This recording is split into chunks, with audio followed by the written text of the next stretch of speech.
Hello, fellow humans. My name is Dorothy Laxton, and this is Fostering Untethered Communication and Knowledge, an adventure in stimulating objective, critical thought, shining the spotlight through individual spectacles, putting it once again on the bigger picture and our parts in it.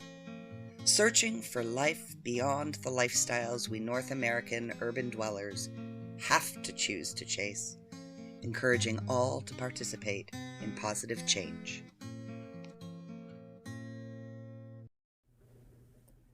Good morning. It is Monday, March 28th, 2022. And I don't know if this is going to get posted. My service suspension seems to have gotten messed up, so I'm trying not to use my Wi-Fi so that I can argue with them when they bill me for it. But anyway, that isn't the point. I decided to turn on some stuff that I downloaded, and I just started listening to one of the Gnostic Gospels. And I think it's a good thing that I have to disconnect right now from technology, because I think all of us need to disconnect from all of the external white noise that drowns out the beautiful hum that is our energetic connection to everything. One of the things that I don't understand about human beings, given the fact that we have this understanding that if there is a creator, we're made like that creator.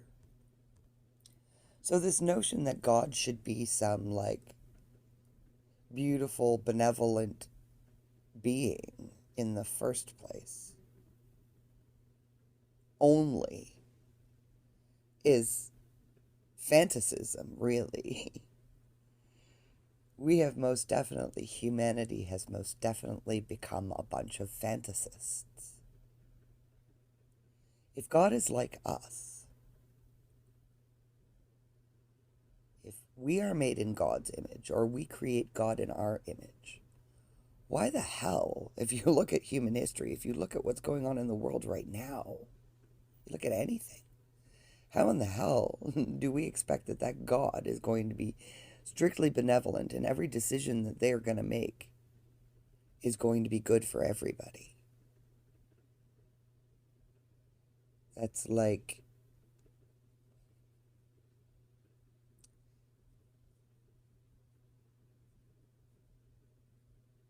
I have this image of a shattered glass, right? And it's more like God is the glass that got shattered, and we are all the shards.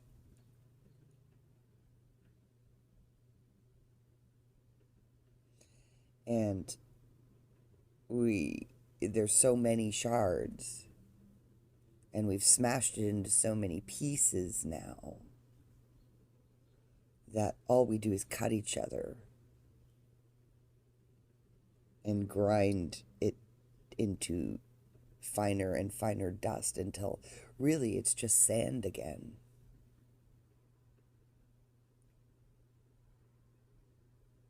So this notion that God is some external benevolent force that can influence us, and instead of thinking about it like, hey, we're all a bunch of shards of this glass that need to get stuck back together, and we need to try and do it in such a way that we're not just making everything worse like we have been. And the worst part about the second half of the 20th century and moving into the 21st century has been, it's been willful ignorance. 100% willful ignorance.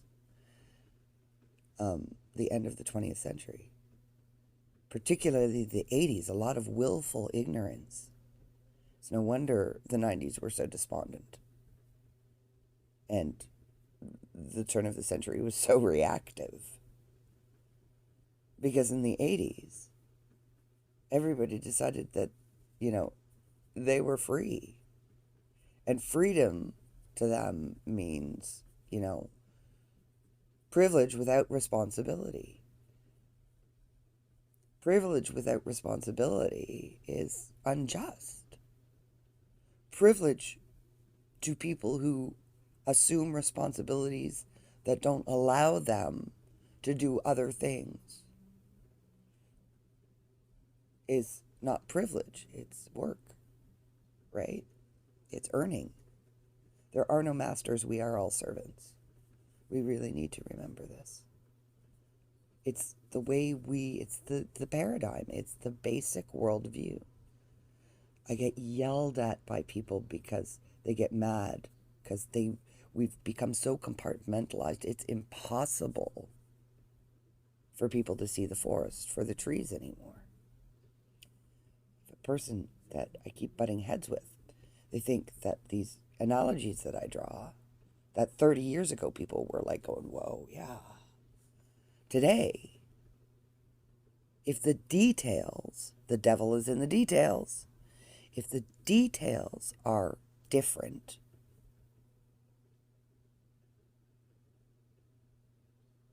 they can't be related whatsoever. People cannot connect dots anymore. It's petrifying. It's petrifying. I don't know what to do. How do you try to explain something to somebody who just brick walls anything that might clash with their worldview? That's what we've done.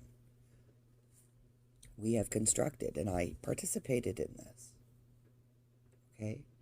I am culpable as any other North American adult today is. Anybody over the age of 35 right now is culpable. Even if you didn't understand. Critical race theory. Theories.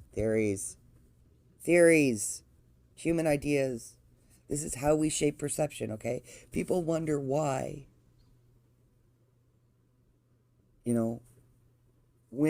quote unquote, oppressed women. And I was saying this 30 years ago. People wonder why, quote unquote, oppressed women stay oppressed. I mean, we all participate in these, right? There's payoffs. An argument gotta be at probably 7 to 8 years ago. And I was having a debate. I was having an intellectual debate. And I'm not saying that I condone or anything. But people's worldviews are their worldviews. So you've got women in Saudi Arabia who aren't allowed to drive, right? This was the conversation. And I'm actually, pretty counter a lot of people's attitudes towards cars. Cars are wonderful tools. They're wonderful tools. Particularly in the city I live in, we're a bunch of fricking addicts. And I was sort of arguing the case that, you've got a woman, okay, say you've got a woman who's a mother of, say 5 kids. And they're a traditional mother, and they're comfortable with that. They don't mind being at home, taking care. This is not a punishment. It is a role. It's a really important role motherhood is. Somebody who, actually has some reverence for that whole process that we ditched. We sold everything off in the 80s with this whole notion of freedom and deregulation. No, okay, government is supposed to be there to take care of us, not to interfere. And what we did is we removed all of the ways that the government is supposed to take care of us and put our care in the hands of a bunch of profit seekers that used laws that were supposedly created to free people in order to enslave us all to a contrived entity that we call a person. They're not people. They're organizations of people. And in order to limit liability of the people that run the organization, separate the organization from the people, the organization has their duty is not to the people. It is indirectly, because those same people are the investors. We let it happen. We are the only people who can change it. We need to just stop worrying about keeping the system going and start worrying about taking care of each other again. That's where we went wrong, right? Like everybody, said, okay, we want government off our backs and out of the way. And we're just going to be consumers, and that's going to take... No, nobody was giving a crap about taking care of you. All of the things that you stopped paying attention to taking care of, like your soul. Because souls aren't important anymore. Ethics is like completely just disappeared. I am aghast. I am aghast that I've been told that standing by my convictions is selfish. By the same group of people who are imposing all of their personal identity, ideologies on everybody. This is an ideological war that's going on right now in politics.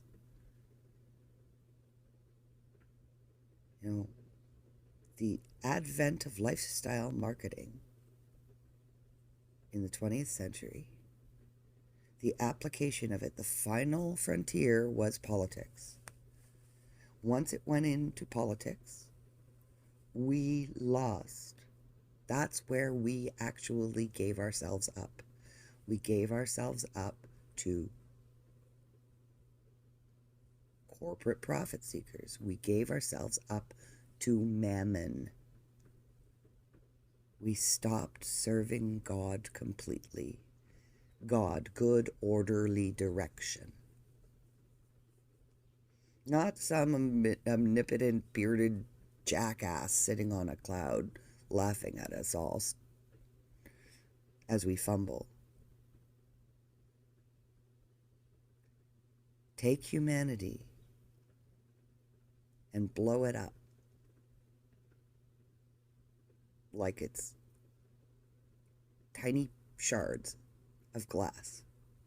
All of us, 7 to 8 billion humans.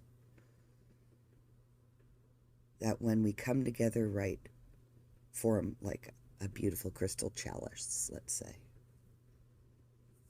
And if it's not all brought together right, it is a scary, dangerous mess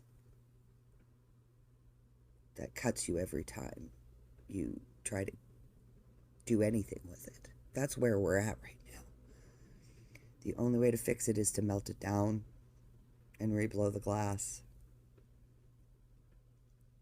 So yes, do we create God as much as God creates us? I think so, because we're all part of it.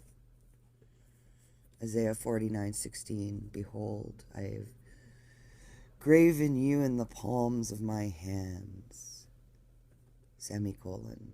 Thy walls are continuously before me.